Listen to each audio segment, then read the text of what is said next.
इस धरती पर आए दिन खतरा मंडरा ही रहा है, इसलिए वैज्ञानिकों को सबसे बड़ा डर सता रहा है। बहुत सारे एस्टेरॉयड अपने बेल्ट से बिछड़ चुके हैं और सीधे प्लान कर चुके हैं धरती की ओर।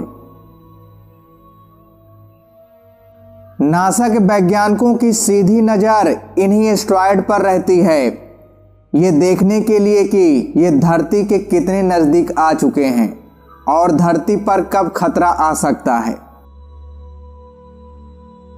कभी कभी तो ये एस्टेरॉयड धरती के बहुत ही नज़दीक आ जाते हैं और अगर ये अपना डायरेक्शन चेंज करके सीधे धरती के वायुमंडल को क्रॉस कर गए तो धरती पर विनाश आ जाएगा।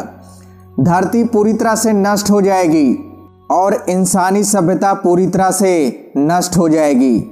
यही डर सबसे ज़्यादा वैज्ञानिकों को खाया जा रहा है और इसीलिए वैज्ञानिक दूसरे ग्रहों की तलाश कर रहे हैं जो इंसानी सभ्यता के लिए पूरी तरह से उपयुक्त हो, जैसे पृथ्वी हमारी इंसानी सभ्यता के लिए पूरी तरह से उपयुक्त है।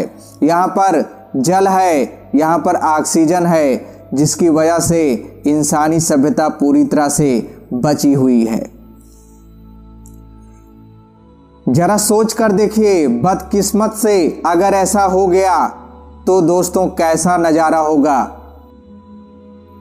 यह सोचकर हम सब का रूह कांप जाता है और ये चीज़ें काल्पनिक नहीं हैं, ये पूरी तरह से वास्तविक हैं। ऐसा हो चुका है, आज से 6 करोड़ 60 लाख साल पहले ऐसी ही घटना घटी थी और डायनासोर का पूरी तरह से अंत हो गया था। उसी महाप्रलय में डायनासोर का विनाश हुआ है और इन फ्यूचर ऐसी स्थिति भी बन सकती है। इसीलिए वैज्ञानिक पूरी तरह से डरे हुए हैं और रात दिन मेहनत कर रहे हैं और एक से बढ़कर एक ग्रह की खोज कर रहे हैं। और हमारे पूरे यूनिवर्स में, हमारी गैलेक्सी में बहुत सारे ग्रह हैं और ये सारे जो ग्रह हैं हमारे सौर मंडल से अलग हैं, जिन्हें एक्सोप्लैनेट कहा जाता है। और इन ग्रहों में से बहुत से ग्रह हैं जो पृथ्वी जैसे हैं, जहां पर इंसानी सभ्यता रह सकती है, लेकिन सबसे बड़ी दिक्कत यह है कि हमारी पृथ्वी से बहुत दूर हैं, जहां पहुंचना हमारे बस की बात नहीं है, इम्पॉसिबल है। अगर हम लाइट की स्पीड से भी जाएं तब भी हमारी पूरी लाइफ खत्म हो जाएगी ट्रेवल करने में ही, और हम तब जाकर पहुंचेंगे। यानी ये चीज़ें असंभव है, जो हो नहीं सकता है, और ऐसा यंत्र भी अभी नहीं बन पाया है जो लाइट की स्पीड से चले और जिसमें हम सवार होकर के दूसरे ग्रहों पर आसानी से पहुंच जाएं। इसीलिए सभी वैज्ञानिकों की नज़र सिर्फ और सिर्फ चांद और मंगल ग्रह पर ही है। चांद और मंगल ग्रह पृथ्वी से बहुत नज़दीक हैं, जहां पर आसानी से हम पहुंच सकते हैं और बहुत सारे एस्ट्रोनॉट्स पहुंच भी चुके हैं चांद पर, और चांद के रहस्यों का पर्दाफाश और मंगल ग्रह के रहस्यों का पर्दाफाश भी कर चुके हैं। तभी जाकर हमें पता चला है कि चांद और मंगल ग्रह पर पानी है, और पानी है तो इंसान वहां पर रह सकता है, बस देर है ऑक्सीजन की। वो चाहे नासा के वैज्ञानिक हों या स्पेस एक्स के मालिक एलन मस्क हों, ये दोनों लोग चांद पर और मंगल ग्रह पर अपनी कॉलोनी बनाने के लिए पूरी तरह से तैयारी बना लिए हैं। नासा तो 2024 में ही चांद पर मानव बस्ती की नींव रख देगा, और जो एलन मस्क हैं ये भी मंगल ग्रह पर मानव बस्ती बनाने के लिए अपनी तैयारी पूरी तरह से बना लिए हैं। चांद और मंगल ग्रह पर तो कॉलोनी बस सकेगी, लेकिन इंसान कैसे वहां पर रह सकेगा, ये सबसे बड़ा सवाल है। कारण यह है कि चांद और मंगल ग्रह का जो वायुमंडल है वो इंसान के रहने लायक अभी नहीं है पूरी तरह से। कारण यह है कि मंगल ग्रह के वातावरण में सबसे ज़्यादा कार्बन डाइऑक्साइड है, और जो चांद है वहां पर ग्रेविटी नहीं है, और साथ ही साथ वहां पर बहुत ज़्यादा ठंड भी पड़ती है।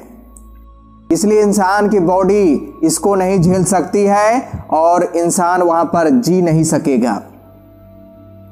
इसी सब का समाधान करने के लिए वैज्ञानिक पूरी तरह से अभी भी लगे हुए हैं कि चांद और मंगल ग्रह का वायुमंडल को कैसे चेंज किया जाए, वहाँ पर जो गैस है उसको कैसे ऑक्सीजन में बदला जाए ताकि वहाँ पर इंसान जीवित रह सके और जो हमारा सपना है वो पूरा हो सके। हम जो मानव कॉलोनी बनाने की वहाँ पर सोच रहे हैं उसका पूरा फायदा मिल सके और वहाँ पर इंसान अपना जीवन सही से जी सके।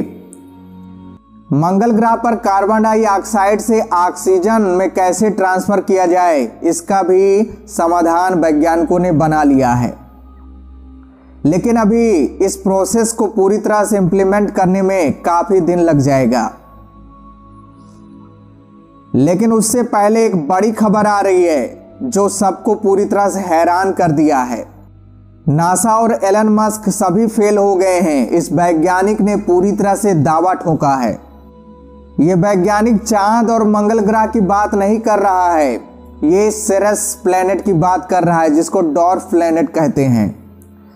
यह प्लेनेट मंगल और बृहस्पति ग्रह के बीच स्थित है जो कि एस्टेरॉयड बेल्ट में स्थित है। एस्टेरॉयड बेल्ट का ही ये भाग है।